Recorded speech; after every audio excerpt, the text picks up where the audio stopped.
Madame, Monsieur, bonsoir et bienvenue dans le premier numéro de la deuxième saison de l'Hebdo Écho sur Médien TV. Pour entamer cette saison, nous avons choisi de diagnostiquer l'état de santé d'un organe essentiel à notre tissu économique, j'ai nommé l'entreprise, ou plus précisément la PME et la TPE. Après une année chaotique, voire blanche selon certains, en termes d'activité dans le sillage de l'absence d'un gouvernement pendant 6 mois et d'une période plutôt ramadan et été, plutôt automne, les PME, TPE naviguent en eau trouble et les symptômes de leur mal-être sont nombreux. Nous y reviendrons naturellement en chiffres dans cette émission. Le gouvernement Al Othmani semble avoir entendu l'appel à l'aide des entreprises marocaines et a décidé en septembre, la semaine dernière, de réinstaurer le dialogue avec le patronat. Fruit de cette réunion, la formation de groupes de travail conjoints chargés de l'étude des urgences à mettre en place pour venir en aide aux entreprises marocaines. Mais l'heure n'est-elle pas assez grave pour attendre la faisabilité, puis les conclusions et ensuite les plans d'action découlant de ces études? En tout cas, aujourd'hui, nous allons passer en revue les urgences présentées au chef du gouvernement. Alors, comment sortir le tissu entrepreneurial de la léthargie dans laquelle il est actuellement et surtout par où commencer pour redémarrer la machine? Pour en parler avec moi, j'ai le plaisir de recevoir ce soir sur ce plateau Mohamed Khalid Ben Omar. Bonsoir. Bonsoir, salam alaikum. Ahmed Khalid Ben Omar. Bienvenue. Alors, vous êtes conseiller auprès du chef du gouvernement. Également, autour de ce plateau, Amine Diouri, bonsoir. Bonsoir. Alors, vous êtes responsable études et communication chez Inforisque. Bienvenue à vous aussi. Merci à vous. Également, sur ce plateau, j'ai le plaisir de recevoir Fadel Agoumi. Bonsoir. Bonsoir. Vous êtes directeur délégué de la Confédération Générale des Entreprises Marocaines. Bienvenue à vous aussi. Merci. Et en face, autour de cette table, le président de la Confédération des PME, TPE marocaines, Abdallah Al-Ferghi. Bonsoir. Bonsoir. Bienvenue. Merci à vous. Alors, tout d'abord, pour planter le décor, les chiffres. On rappellera que les PME sont le premier employeur du royaume. Et puis, ces chiffres qui ne sont pas très bons, même alarmants. De janvier à mars 2017, près de 3900 entreprises ont mis la clé sous la porte. C'est une évolution, ce chiffre est en hausse par rapport à 2016. Tout d'abord, messieurs, une réaction. Je commencerai avec Fadel Agoumi. Petite précision, elles sont en défaillance de paiement, c'est-à-dire que ça ne veut pas dire qu'elles ont mis la clé sous le paillasson, mais elles ne peuvent plus payer, s'acquitter de leurs obligations envers leurs fournisseurs, envers toute la chaîne qui est en dessous, donc qui les fournit. C'est symptomatique, c'est quelque chose qui dure, qui s'est aggravé pendant 5 ans. On va y revenir, mais aujourd'hui, il y a quelque chose qu'il faut nommer par son nom. Nous ne pouvons plus, en tant qu'entreprise, ne pas être payés à temps pour en arriver à ne pas payer nos fournisseurs. Et je pense que le plus grave dans cette histoire, c'est que ça va des grandes entreprises et ça descend jusqu'à la TPE, PME, parce que c'est elle qui est ici en bout de chaîne, qui fournit ces entreprises. Et donc, l'impact de ces arriérés de paiement retombe inévitablement sur les PME, TPE. Donc, pour vous, ce qui a amené ces entreprises à être défaillantes, c'est principalement le défaut de paiement. Oui, la problématique des arriérés de paiement aujourd'hui est une problématique structurelle dans l'économie marocaine. Ce n'est pas quelque chose de conjoncturel. On a transformé un problème conjoncturel en problème structurel. Donc ce n'est pas un problème conjoncturel. Ça n'a rien à voir avec l'année qu'on vient de passer. Ça connaît des pics, effectivement. Mais il faut revenir, et si vous permettez, je serai très bref, il faut revenir à 2011, lorsque les dépenses de compensation ont explosé. Donc, on a atteint 52 milliards de dirhams. Il y a eu un dérapage budgétaire de l'État. Je ne mets personne en cause. Peut-être qu'on devait maintenir la compensation. Ce qui s'est passé, c'est que l'État n'a pas pu s'acquitter de ses obligations envers les entreprises, parce que l'État n'avait pas les moyens. Et au fur et à mesure, l'État qui ne paye pas, les entreprises qui ne sont pas payées ne payent pas leurs fournisseurs, etc. Et nous sommes retrouvés dans une chaîne, dans un cercle vicieux. Je voudrais juste préciser que, pour bien comprendre les choses, aujourd'hui, les entreprises, et on a un problème de finances publiques, qui est devenu un problème d'entreprises privées, d'entreprises économiques, je ne dirais pas privées, parce que même le secteur public est concerné. Donc, on a transféré une problématique de finances publiques au secteur économique. Les entreprises ne sont pas là pour être le banquier de l'État. Ce n'est pas notre vocation, parce que quand l'État diffère le paiement de 6 mois, c'est comme si l'entreprise lui faisait crédit. Et donc, notre vocation n'est pas d'être le banquier de l'État. Donc, je m'en arrêterai là, on rentrera dans le détail.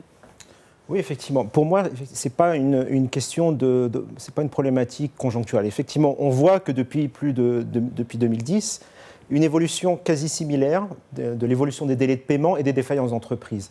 Les principales touchées aujourd'hui, ce sont les TPE, avec plus de 10 mois de délai moyen sur les marchés privés.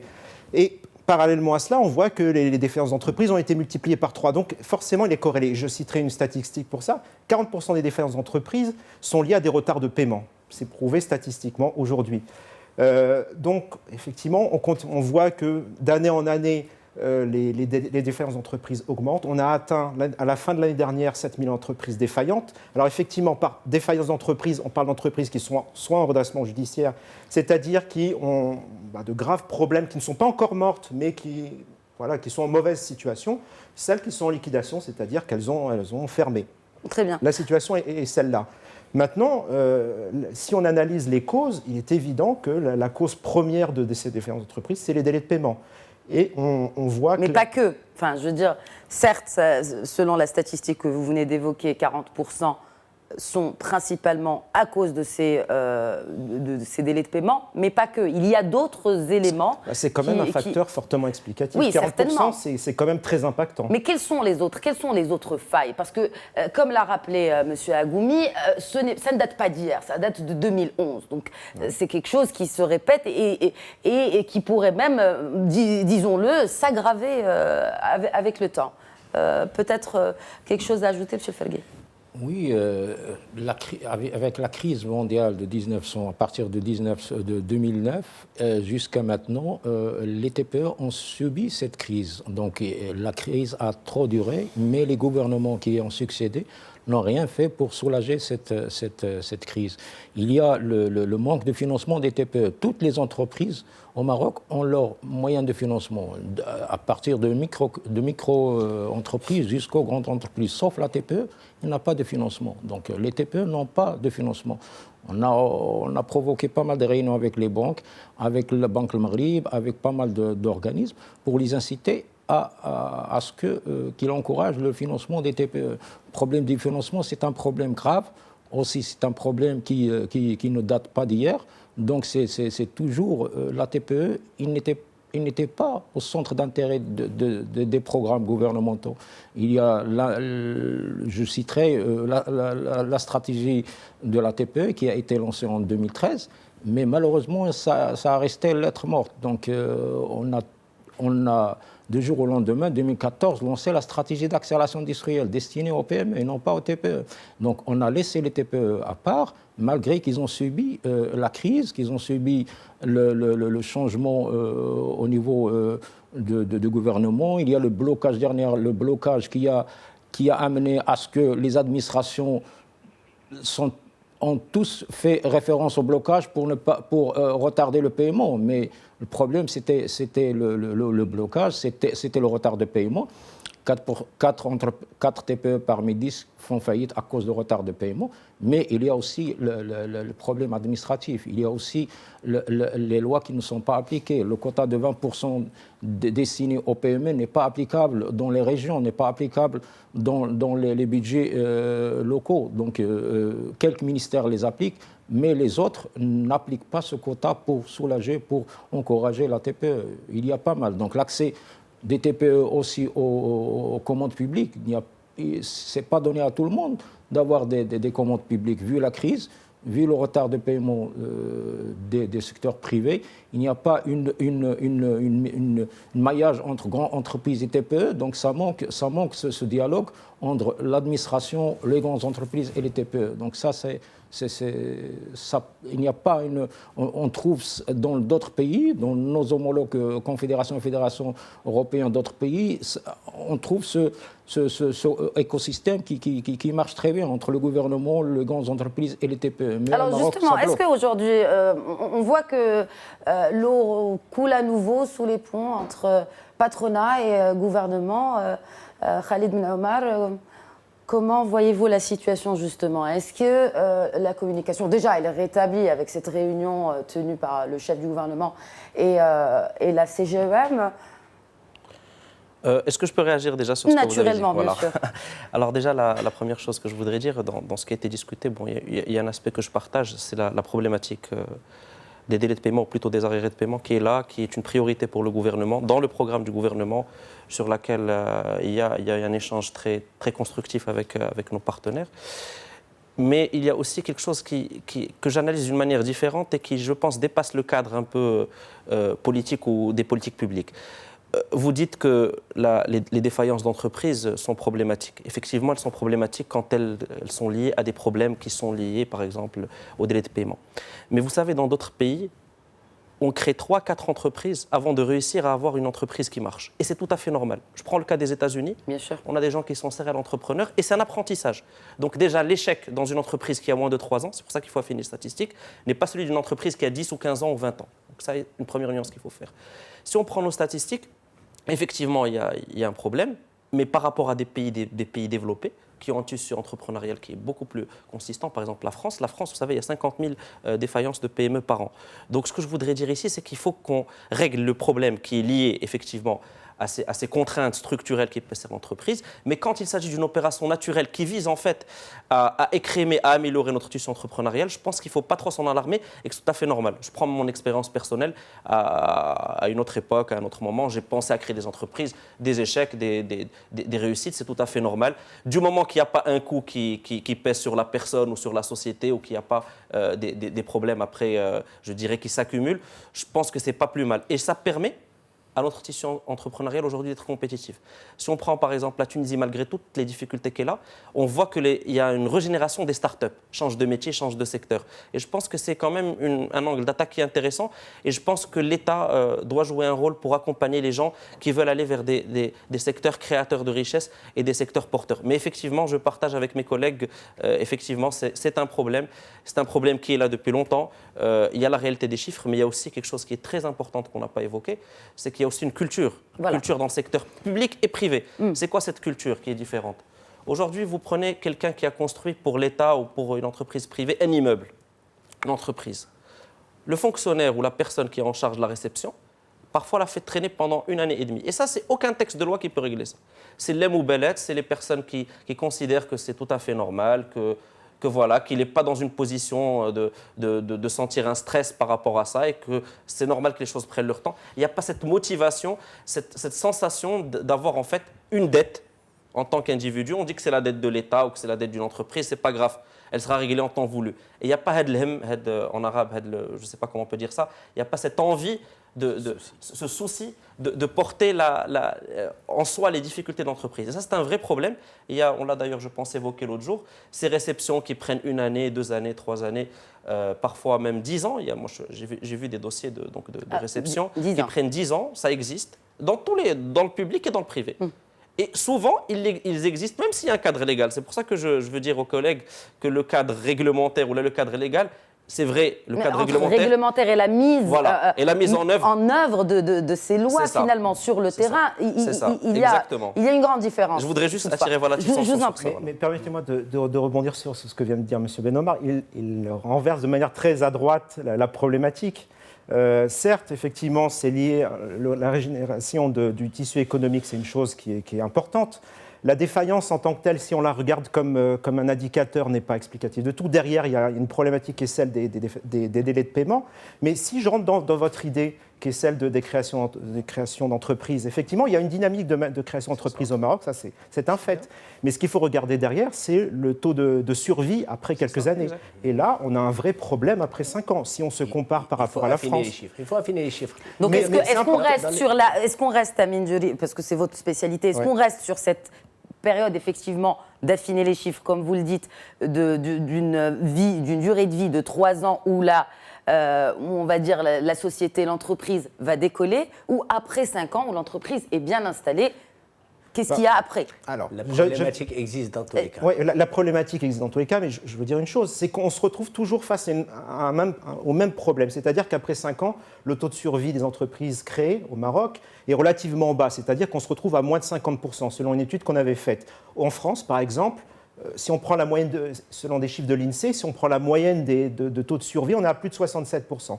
Ça, c'est une chose. Maintenant, quelle est la cause principale qui explique que le taux de survie après 5 ans est relativement bas? On revient toujours à la même problématique qui est celle des délais de paiement. Donc on voit bien qu'on prenne le problème à l'envers ou à l'endroit, on arrive toujours à ce mur qui est celui des délais de paiement. Pour Justement, revenir à la relation je vous en prie. avec le gouvernement, parce que c'était ça l'objet de votre question, mais juste pour... Mais parce qu'il a évoqué un point très important. Juste un petit chiffre. L'Observatoire des délais de paiement en France vient de sortir ces chiffres il y a un mois. Le retard maximal de paiement est de 11 jours. Donc, quand on compare, et M. Ferguet serait d'accord avec moi, nous avons des dossiers à la CGM, des dossiers qui durent des gens qui ne sont pas payés à 2 ans. D'accord? Donc, voilà. Donc, il y a une problématique, elle doit être traitée. Alors, si vous permettez, je reviens à votre question parce que c'est important. Vous avez dit les relations ont été rétablies. Et je voudrais insister, elles n'ont jamais été... Quand on dit rétablir, ça veut dire qu'il y a eu une coupure. Laissez-moi terminer, s'il vous plaît. Était-elle bonne? Oui, sans doute. Je vais vous dire ce qui se passe. Un gouvernement est un gouvernement. Il a des priorités économiques et sociales sous contrainte budgétaire. Un syndicat patronal est un syndicat patronal. Chacun est dans son rôle. Nous ne sommes pas des compétiteurs, nous ne sommes pas des gens qui sont en compétition pour quelque chose. Chacun est dans son rôle. Mais chacun a besoin de l'autre. Et chacun a besoin de l'autre. Fadel Et chacun s'exprime à sa manière. D'accord? Alors, juste pour vous dire, le gouvernement a été nommé par le roi, je pense, c'était le 7 avril. Le 12 avril, Sélet Toumani a reçu la CGM en tant que représentant officiel des employeurs pour s'enquérir un peu de quelles étaient les attentes du gouvernement. Mais auparavant, nous avons toujours travaillé avec le chef du gouvernement et tous les ministres. À mon sens, c'est une question qui ne se pose même pas parce qu'il n'y a jamais de coupure. Il n'y a jamais de coupure, ni de part ni d'autre. Vous continuez à travailler. Je vais vous donner un exemple. Nous faisons partie du comité MTS. D'accord, MTS qui octroie une aide aux entreprises qui veulent se développer. Est-ce que vous croyez que parce qu'il n'y a pas de gouvernement ou parce qu'on a eu des divergences sur un point, vous croyez que la CGM ne va pas siéger au comité MTS? Ça n'a pas de sens. Donc le travail continue avec l'administration et avec les ministres concernés. Nous avons des réunions. Nous avons tenu une réunion sur la charte de l'investissement, je crois que c'était en juin dernier, avec le ministre du Commerce et de l'Industrie, etc. Donc, ce qui s'est passé récemment, c'est que nous avons une plateforme de travail qui existe depuis 2012 entre la CGM et le gouvernement. Elle en est où, justement, cette plateforme? Laquelle plateforme? D'accord? Oui. Cette plateforme, nous avons voulu lui donner un sang nouveau. C'est-à-dire qu'on s'est assis... Alors, ça veut dire qu'elle est passée quand même par une période, c'est Aton. Vous l'admettez. Enfin, il n'y avait pas de gouvernement. Non, mais vous parlez de 2012. Non, elle existe depuis 2012, ça a fonctionné. Mais depuis juin 2011, parce qu'il y avait les élections, il y avait les vacances parlementaires, etc., mais elle a toujours fonctionné. C'est-à-dire, c'est quoi cette plateforme? C'est des groupes de travail où siège un membre du conseil d'administration de la CGM et un ministre, et qui traitent de dossiers directement. Ces contacts n'ont jamais été rompus. D'accord?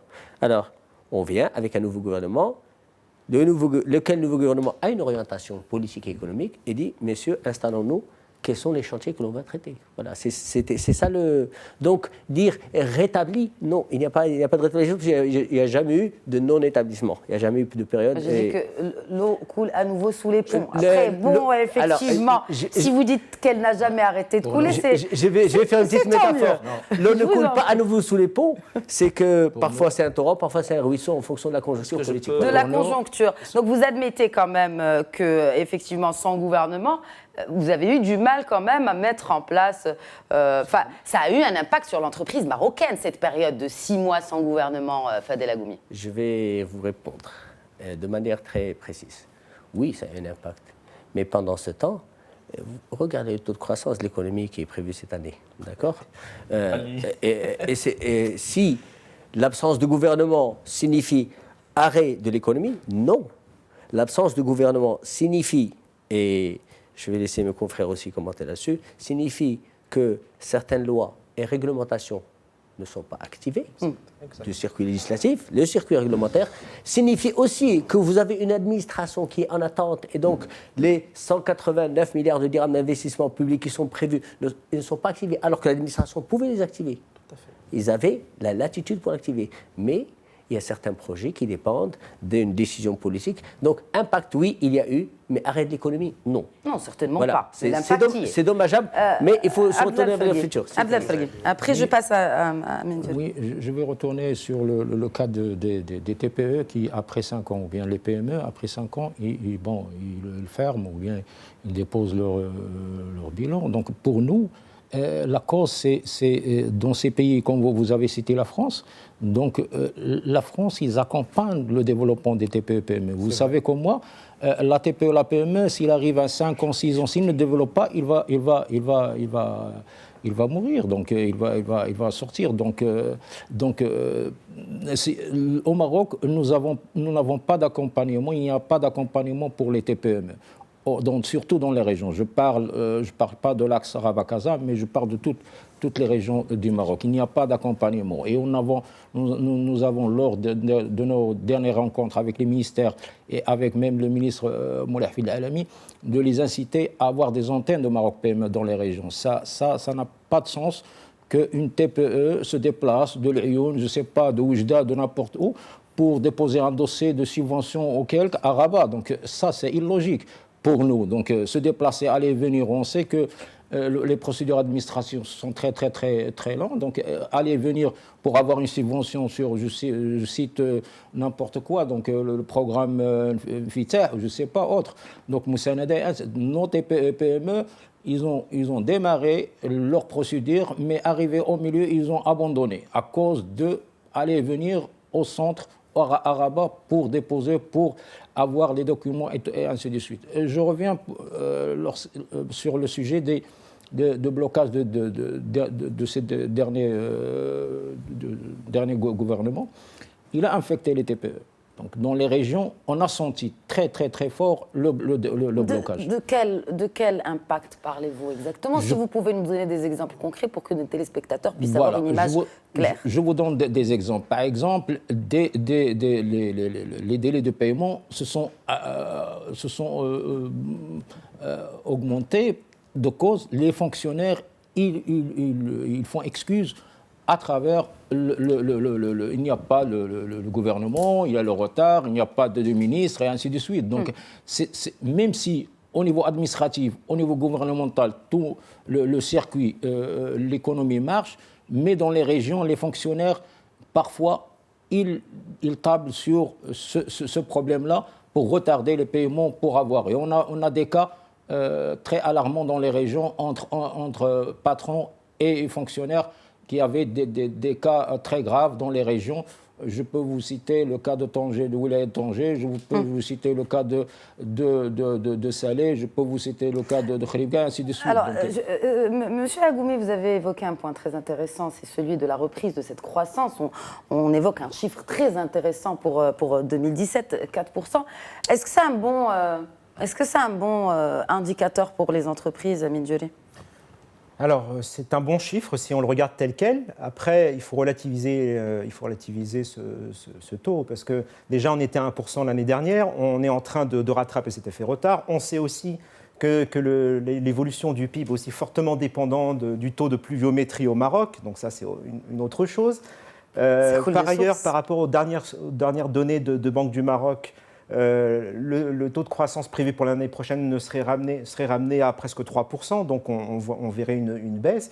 Et selon toujours une autre étude de chercheurs de Banque du Maroc, on a constaté sur ces dernières années que le taux de croissance potentiel du Maroc, du PIB, a baissé de quelques points. Donc voilà, certes, il y a un bon chiffre qui apparaît aujourd'hui, mais sur la tendance, je pense qu'il y a encore matière à faire. Je ferai réagir Khalid Ben Omar juste après cette courte pause de pub. Merci de rester avec nous.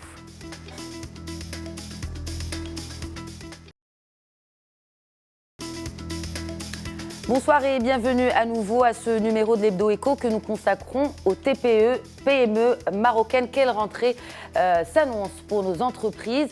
Juste avant la pause, nous évoquions ce point très important de la croissance, de la reprise de notre croissance du PIB marocain. On parle d'un chiffre de 4%.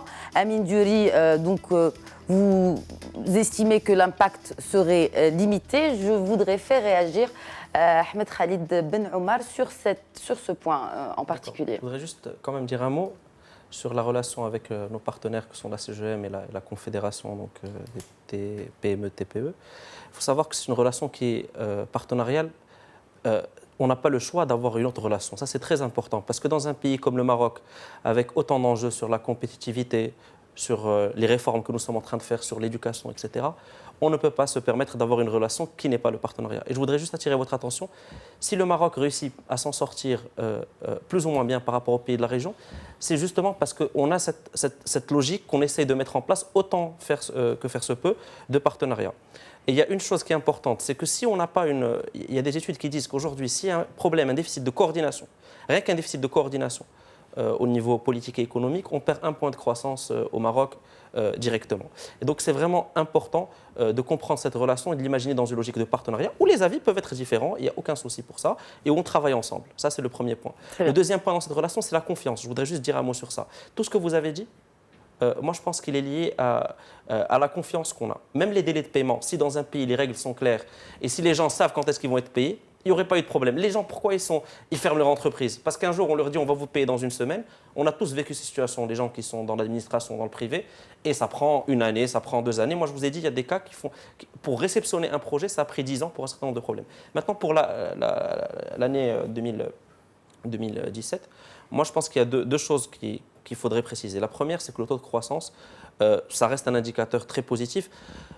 Bien sûr, il y a le côté agricole, il n'y a pas de problème. Mais ce qui est intéressant, pourquoi c'est un indicateur positif cette année? C'est 4,4 ou 4,8 ou 4 qu'on va faire. Parce que quand on voit le comportement des recettes de l'État, il y a une amélioration qui a été annoncée de 8%. Et c'est qui les gens qui payent, qui contribuent? C'est souvent le tissu structuré, ce n'est pas l'agriculture qui paye en premier. Donc si ces gens paient plus, il y a 2 explications. Soit ils font plus d'activité, soit il y a plus de croissance. Et ça, c'est quand même quelque chose de positif. Le deuxième point, je pense, que vous avez évoqué, je suis d'accord avec Silfergui, le blocage gouvernemental, parce que vous avez insisté sur ça, moi je pense que c'est plus justement cet aspect de la confiance et de la symbolique qui est touché. Mais si on prend les statistiques que d'ailleurs on a bien étudiées sur toute la période, l'État, les entreprises, essentiellement l'État, les entreprises publiques et établissements publics, ont continué à investir. Et je tiens à préciser que le précédent gouvernement, au 1er janvier, a ouvert par décret, et j'avais personnellement travaillé un peu sur ce décret, tous les crédits d'investissement de tous les ministères. Donc les ministères avaient la main. Maintenant, qui est... Mais entre la main et qu'est-ce qui a été débloqué? Sur la réalité, c'est que les crédits ont été consommés d'une manière quasi normale. Je peux vous dire que ça fait 97 sur l'État. Maintenant, c'est vrai qu'il y a des retards de paiement, qu'il y a des retards dans la prise de décision, qu'il y a des projets nouveaux qui devaient être annoncés, qui n'ont pas été annoncés pour des raisons politiques. Mais l'impact, c'est-à-dire chiffré, financier, basique sur la dépense, la commande publique, n'était pas aussi important qu'on le croit. Et selon les études qu'on a faites, n'était pas du tout grave ou dommageable. Par contre, il y a eu cette ambiance, peut-être qu'on a raté des opportunités, peut-être, mais ce que je tiens à dire aussi, c'est que durant cette période, durant les 6 premiers mois de l'année, on a des entreprises, des unités industrielles importantes qui ont été lancées ou qui ont été inaugurées. On parle là de beaucoup de choses. C'est à une autre échelle. Non, c'est-à-dire il n'y a pas eu de rupture de la confiance, c'est important. Parce que les investisseurs étrangers, quand il y a effectivement ce genre de choses et que la crise de confiance est aggravée, ils retardent le lancement. Ça dépend d'autre chose, du climat des affaires. Et donc ça veut dire que finalement, il y avait un climat, je pense, qui est plus ou moins positif, pour rester sur une note optimiste, qui est plus ou moins positif et qui, Inch'Allah, si on travaille ensemble, sera de plus en plus... On va parler justement du travail ensemble. J'aimerais qu'on parle de cette réunion, Fadela Goumi, avec le chef du gouvernement. Alors, elle a été concluante. Il y a des chantiers prioritaires. Parlez-nous justement de ces priorités, de ces urgences de la CGM. Discuter avec Saadi El Othmani. D'accord. Alors, je vais rebondir sur l'histoire de la confiance. Brièvement, comme ça, ça fait partie des chantiers. En fait, tout l'objectif aujourd'hui, et quoi qu'en dise M. Benarmar, je diverge avec lui sur tout l'objectif est de ramener la confiance. Cette confiance, elle est basée sur quoi? Une entreprise, elle a besoin de quoi? Elle a besoin de produire, de vendre, d'être payée à temps est d'avoir un climat des affaires serein. C'est ça. Avant de se développer, une entreprise doit vivre. Or, aujourd'hui, nous sommes dans une situation où les entreprises ne vivent pas normalement. Le chef d'entreprise se réveille et se dit comment je vais financer mes salaires, comment je vais financer mes entrants. C'est une situation anormale. Alors, il faut lier ça à l'emploi. Comment voulez-vous qu'une entreprise qui se bat pour sa trésorerie crée de l'emploi? Donc, si vous voulez, il faut réinstaurer le cercle vertueux. Et il y a un certain nombre de mesures. On a parlé des délais de paiement, des arriérés de paiement. Il y a beaucoup de travail qui a été fait avec le gouvernement sur ça, notamment sur les décrets sur le marché public, l'histoire des réceptions. On a normalisé, on a fixé des délais, etc. Mais il n'y a pas que ça. Vous parliez tout à l'heure de mortalité d'entreprise. Oui, les délais de paiement, mais il y a un autre secteur qui est celui de l'informel. Et quand je parle de l'informel, pour que les choses soient très précises, et là la CGM est très claire dessus, l'informel pour nous, ce n'est pas le farracha. Et je le dis en arabe pour que le téléspectateur... Le farracha est un canal de distribution. C'est un moyen de distribution. C'est le distributeur. Mais non, que vend le farracha? S'il vend un produit de contrebande ou un produit qui est fabriqué de manière informelle par une unité qui ne paie ni CNSS, ni qui paie ses impôts, ni qui ne paie ses employés décemment, là on a un problème parce qu'il y a des entreprises, les 2% d'entreprises qui paient 80% d'impôts vont commencer à mourir. Et là aujourd'hui, vous allez dans n'importe quelle épicerie, et les Marocains le savent, ce sont des consommateurs, vous avez du chocolat de contrebande, vous avez du dentifrice de contrebande, vous avez des produits d'hygiène de contrebande, vous avez des rasoirs de contrebande. Vous avez beaucoup de produits de contrebande. Alors, comment se fait-il qu'on ait autant de produits de contrebande? Et comment se fait-il que hier, le gouvernement dit attention, j'ai vu une déclaration officielle du gouvernement d'un ministre qui disait attention, faites gaffe à ces produits, il se peut que ce soit des produits de contrebande. Et là, on marche la tête à l'envers. Il faut d'abord trouver une solution. On est en train de tuer l'industrie. On est en train de décimer l'industrie. Vous avez vu par un plan d'accélération industrielle qui arrive avec des nouveaux métiers. C'est bien, c'est une bonne initiative. Mais d'autre part, vous avez une industrie. Le Maroc a une base industrielle. Vous avez le plastique, la métallurgie, toutes ces industries ne sont pas nées avec le nouveau plan d'accélération. Il faut maintenir ça. Je vais vous donner un exemple symptomatique. Il y a une marque de piles au Maroc que l'on connaît bien, je ne vais pas la citer parce que des problèmes de la AK. Certainement pas. Voilà, des piles bleues qui sont connues, d'accord? Eh bien, il y a 3 ans, on a trouvé que ces piles entraient de Mauritanie. Vous avez l'impression que c'est les piles bleues, pourtant c'est un produit d'entrée de gamme au Maroc. Eh bien, sous le plastique des piles... Attendez. Sous le plastique des piles bleues, c'est les piles chinoises. Qui imitent cette marque, d'accord? Alors, donc, le problème de l'informel est à résoudre, est à saisir, et il faut arrêter, il faut faire le distinguo, parce que souvent on parle de problèmes de sécurité, etc. Non, le canal de distribution, l'État peut s'en charger en organisant ses vendeurs. Il est connu, d'accord? Mais qui fournit le farracha? C'est ça la question. Est-ce que l'État sait qui fournit et laisse faire? Non, l'État ne sait pas. Alors, quelle est la solution? Il faut une volonté. Parlons des solutions que vous proposez. Attendez, justement. Je vais lister les chantiers, j'en vais ensuite. Il faut une volonté politique, il faut une volonté de s'attaquer à cela, tout simplement. Il faut saisir le problème à bras le corps. On ne l'a pas vu comme ça parce qu'on le lit sous le prisme del farracha, d'accord, d'un problème social et sécuritaire. Oui. D'accord. Alors, je reviens au chantier. Nous avons un problème qui est le droit de grève, la réforme du Code du travail. Le Code du travail date de 2004. Il n'est pas adapté aujourd'hui pour avoir un contrat de marché, par exemple, que quelqu'un voulait, pour une période de marché, vous voulez recruter. Vous ne pouvez pas, parce que vous êtes limité par le contrat temporaire. Il n'y a pas de flexibilité dans le Code du travail qui permet de s'adapter aux besoins de l'entreprise d'aujourd'hui. Je ne parle pas de travail précaire. Intérimaire. Non, je travaille il y a 2 types de contrats de travail au Maroc. Le contrat de travail, disons 3 types, le CDD, le CDI, le travail intérimaire ou temporaire, d'accord? Voilà. Mais il y a... Saisonnier, mais il y a d'autres mécanismes qui permettent d'offrir la flexibilité à l'entreprise et aux salariés, parce que le salarié aussi demande ça. Un contrat de marché ou un contrat de prestation pour un projet, ça n'existe pas. Vous avez un projet, vous êtes entreprise, vous avez un projet qui va durer 18 mois. Vous êtes obligé de recruter la personne en CDD ou en travail temporaire pendant 1 an, de la virer et de la reprendre ou de renouveler, mais il faut de la souplesse. Il faut s'adapter aux besoins de l'entreprise. Qui recrute? Ce sont les entreprises.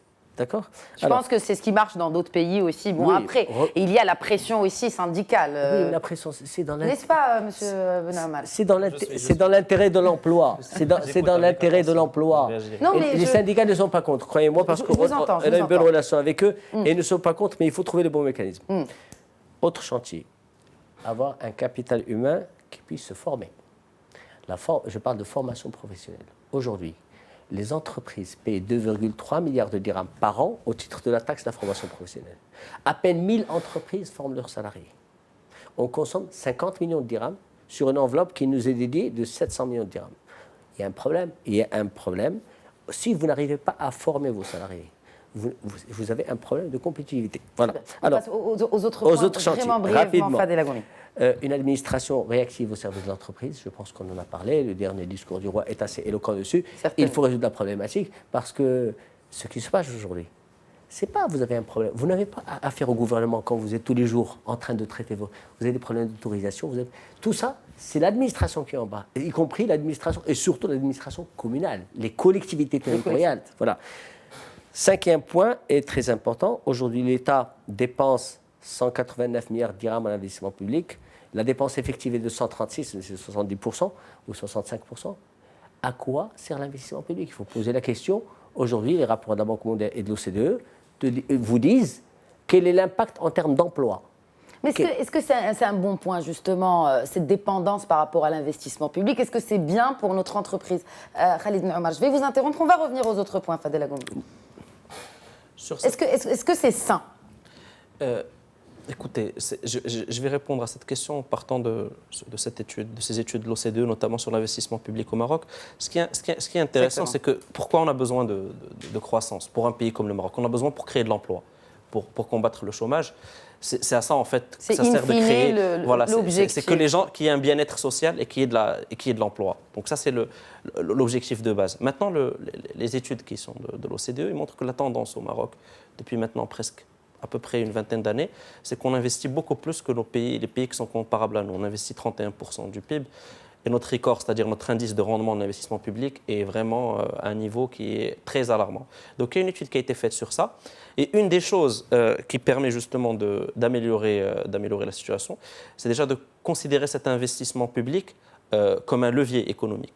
Et ce levier économique, il peut servir à faire des infrastructures, mais il peut aussi servir aux entreprises pour qu'elles puissent se développer, aux PME, etc. Ça, c'est un peu les recommandations de l'OCDE qui sont générales, mais qui doivent être déclinées. Mais il y a aussi une autre chose qui est beaucoup plus concrète. Si on veut rendre l'action publique de manière générale plus performante, il faut qu'il y ait des mécanismes de coordination qui sont sains. Et si on prend l'emploi, effectivement, le principal problème de l'emploi au Maroc, à mon sens, c'est qu'il y a deux choses qu'il faut qu'elles puissent fonctionner. D'abord, il faut qu'il y ait un dialogue social qui soit responsable et tripartite, pas uniquement bipartite.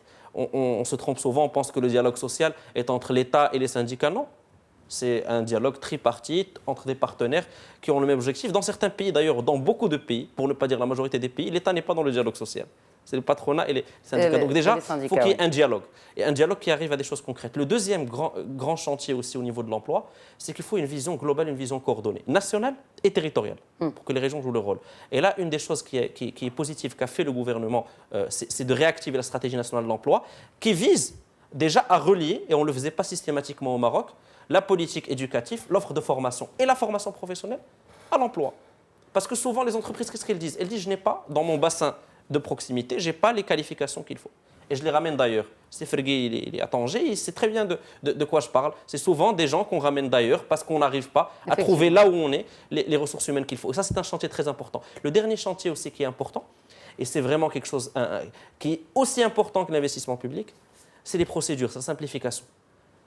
On met de l'argent, mais il faut que l'État aussi soit réactif. Et pour qu'il soit réactif, je pense qu'un des grands chantiers ouverts avec la CGM aujourd'hui, c'est comment accélérer cette simplification administrative. 3 mesures qui sont intéressantes et prometteuses, à mon sens, qu'a fait le gouvernement. D'abord, aujourd'hui, on a un numéro vert, 3737. Vous avez un problème, vous pouvez appeler. C'est déjà un premier acquis. Une deuxième chose, c'est qu'il y a des procédures qui embêtent le citoyen et l'entreprise qu'on est en train d'essayer carrément de revoir comme les copies conformes. La troisième chose aussi, c'est qu'Inch'Allah, le 1er janvier 2018, une des choses qui va être mise en place, c'est un portail national unifié pour les plaintes. Aujourd'hui, vous voulez protester devant une administration publique ou demander un dû, vous ne savez pas qui vous adresser. Alors que dans d'autres pays, dans chaque ministère, au niveau central, vous avez un bureau d'accueil des citoyens et vous avez un endroit, un interlocuteur. Et ça, je pense, des mesures qui peuvent être très prometteuses et des chantiers sur lesquels on peut travailler avec nos partenaires. Alors, je fais réagir... Oui, Hamid Diouri. Oui, je voudrais juste réagir par rapport à la question de l'investissement. Alors certes, Concernant l'investissement public, on a un des ratios investissement public sur PIB, un des plus élevés au monde, mais l'impact sur la croissance, elle est quasiment faible, elle est quasi nulle. Et le deuxième point, c'est qu'une économie ne peut pas marcher sur un pied, c'est-à-dire uniquement avec l'investissement public. Il est nécessaire que les entreprises également fassent leur part. Et c'est là qu'aujourd'hui, on voit qu'il y a une problématique. Quand on regarde les derniers chiffres de Banque du Maroc sur les encours à l'investissement, l'encours est porté quasi exclusivement sur les établissements publics. Oui.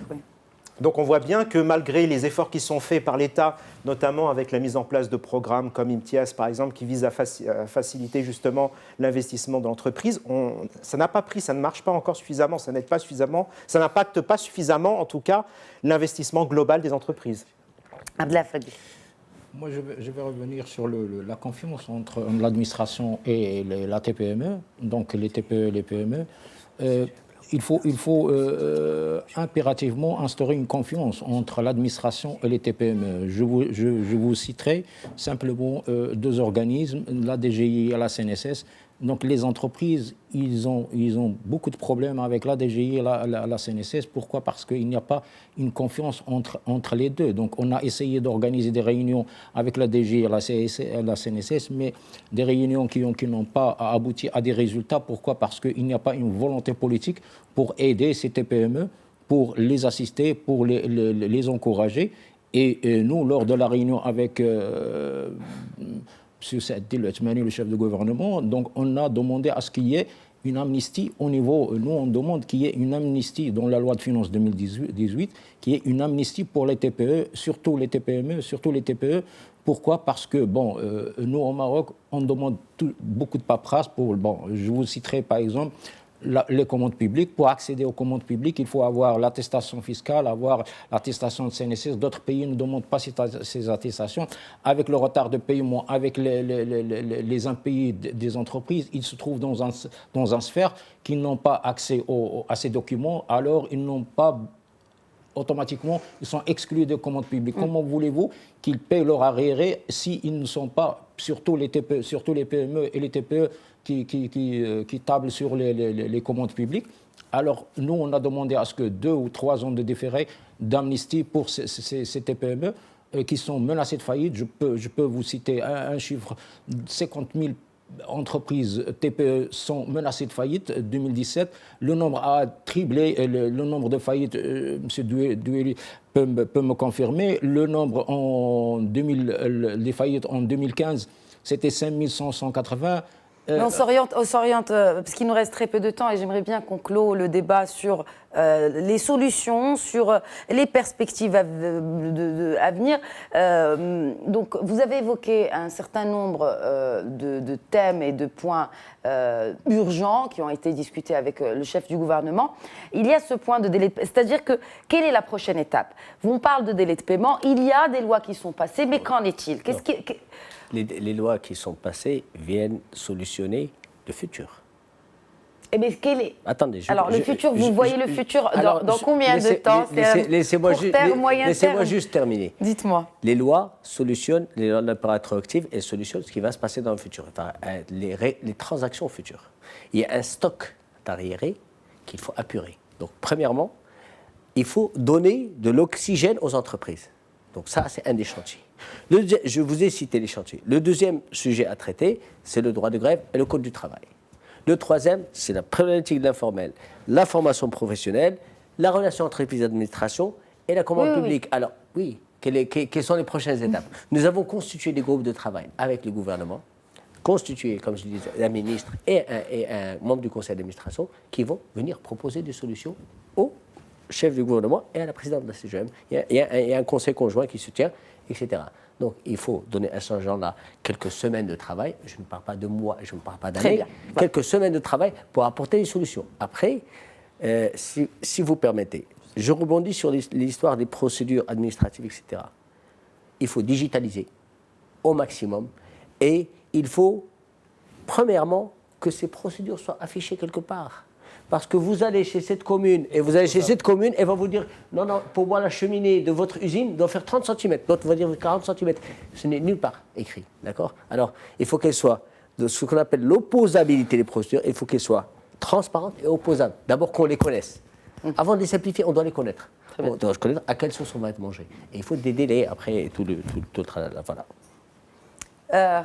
Pardon, Khalid Ben Omar. Oui, alors effectivement, la méthodologie de travail avec le partenaire, la CGM, est très importante parce qu'elle va permettre d'arriver à des solutions concrètes et sur lesquelles il y a un consensus. Mais d'ici là, parce qu'il y a une urgence, il y a un moment qui est phare et qui est attendu, je pense qu'il y aura déjà des signaux qui vont être très positifs dans la loi Finance 2018. On travaille d'ailleurs ensemble sur ça. Ce qui est important, c'est qu'il y a des priorités pour le gouvernement, que ces priorités qui ont été évoquées par Siagoumi, c'est les priorités dont le gouvernement est conscient et qui met en top priorité de l'agenda. Mais il y a aussi une dimension qu'on n'a pas évoquée et qui, je pense, peut apporter beaucoup de choses, c'est la dimension régionale. Prenez aujourd'hui, vous savez... C'est ce qu'avait évoqué Voilà. Abdallah Fergui tout à l'heure, en évoquant, justement parce que c'est une réelle problématique pour la TPE en tout cas. Alors si je vous donne un exemple, hier j'étais dans la région de Rachidia, là-bas il n'y a quasiment pas d'entreprise, il n'y a quasiment pas d'investissement. Et comment on peut faire pour rendre ces territoires qui ne sont pas attractifs plus attractifs? Et là, il y a toute une série de... C'est d'actualité. Voilà, il n'y a pas que Rachidia. Voilà, je vous donnais un exemple où j'étais, mais Oui, il y a Rachidia, il y a toutes les régions, il y a toutes les régions du Maroc qui sont... Là, même dans des régions comme Tanger et Husseima, vous avez des poches de précarité, vous avez Chefchaouen, vous avez Ouazzane, Husseima. Oui. Et ces provinces-là, je pense qu'aujourd'hui, on doit réfléchir, et ça c'est une des responsabilités du gouvernement, comment est-ce qu'on peut les rendre attractifs. Et je pense que s'il y a des incitations à faire, et je voudrais insister quand même sur ce point, un des engagements du gouvernement, et je pense quelque chose de structurel sur lequel on s'est engagé, c'est que les incitations fiscales et non fiscales qui existent, il faut les revoir pour les emmener vers des secteurs qui sont créateurs de richesse. Ça, c'est un gros chantier, c'est l'épée de Damoclès. Le deuxième point, ce qu'il faut faire aussi, c'est les orienter vers les territoires qui en ont besoin. Surtout. Parce que là-bas, il y a du potentiel énorme dans ces territoires. Il y a des jeunes, tabarakallah, qui ont un savoir-faire, qui ont une envie d'innover, mais ils ne peuvent rien faire. Et ça, c'est un vrai problème. Quels sont ces secteurs, justement, Khalid Ben Omar? Quels sont les secteurs que vous préconisez à encourager? Alors, sur les secteurs, de toute façon, on a toujours dit qu'au Maroc, il y a plusieurs types de secteurs. Il y a les secteurs traditionnels qui sont là, qui sont créateurs d'emplois. On ne peut pas les rayer de la carte. Il faut essayer de les aider à se développer, à se transformer. Sur les secteurs d'avenir, il y a les secteurs industriels, mais il y a aussi les services. Aujourd'hui, sur les services, il y a énormément de métiers qui sont intéressants. Il y a énormément de poches d'innovation qui sont possibles. Je voudrais juste, à titre d'anecdote, dire que j'étais en Tunisie le week-end dernier. La Tunisie, on la considère souvent comme partenaire, comme concurrent, enfin ça dépend comment on voit les choses, mais c'est un partenaire avec lequel on se complète. Et il y a des startups, et ça je donne cet exemple à titre personnel, qui innovent dans des produits qu'ils commercialisent avec, par exemple, le thé marocain. Voilà, thé marocain qui est fabriqué en Tunisie sous forme soluble avec un procédé d'innovation technologique. C'est quand même incroyable que des pays puissent... je sais pas. C'est comme la babouche qui est fabriquée. On peut aller vraiment très loin. Oui. Et ces innovations industrielles, etc., moi je pense aujourd'hui, elles se globalisent. Une des priorités, ce n'est pas de réfléchir tant au secteur, mais réfléchir où est-ce qu'on peut être dans des chaînes de valeur mondiales qui créent de la richesse et où est-ce qu'on peut être compétitif. Est-ce qu'on est prêt finalement, est-ce qu'on est prêt aujourd'hui pour faire partie de cette chaîne de valeur mondiale dans certains secteurs? On ne parle pas bien sûr de l'automobile parce que là, on commence à prendre le lead un peu dans la région, mais qu'en est-il? Moi, je pense qu'on est prêt dans pas mal de secteurs. Il y a un grand défi, c'est le défi sur lequel on va tous être d'accord, c'est le capital humain. Aujourd'hui, si on a, avec tous les efforts qu'on est en train de faire, secteur privé, gouvernement, etc., je pense qu'on peut avoir une dynamique positive. Mais là où il faut vraiment que les choses changent en profondeur, c'est au niveau du capital humain. Et d'ailleurs, tous les pays concurrents du Maroc au niveau économique, qu'ils soient des pays proches, des pays du Maghreb ou ailleurs, le bas blesse sur la question du capital humain. Soit il est insuffisamment formé, soit il n'est pas adapté aux besoins du tissu économique. Et sur ça, malheureusement, c'est vraiment là où on perd des points. Parce que sur tout le reste, moi je vais vous dire honnêtement, on reçoit des investisseurs. Ils disent qu'au Maroc, on a un climat des affaires qui est vraiment intéressant. Climat des affaires, en tout cas politique, macro, parce qu'il y a du macro aussi, géographique, le climat, tout est intéressant. Maintenant, effectivement, il y a des choses à améliorer. Administratives dont parlait Fadel Agoumi. Le climat avec un grand C, c'est intéressant. Et je pense que si on travaille ensemble, on peut agir. Mais le capital humain, j'insiste beaucoup sur ça. C'est le défi. Et c'est sur le capital humain que cette émission touche à sa fin. Messieurs, merci d'avoir accepté l'invitation de l'Hebdo Éco. C'était le premier numéro de la deuxième saison de votre émission économique sur Médien TV. Au plaisir de vous retrouver la semaine prochaine pour un nouveau numéro de l'Hebdo Éco. Très bonne suite des programmes sur notre antenne.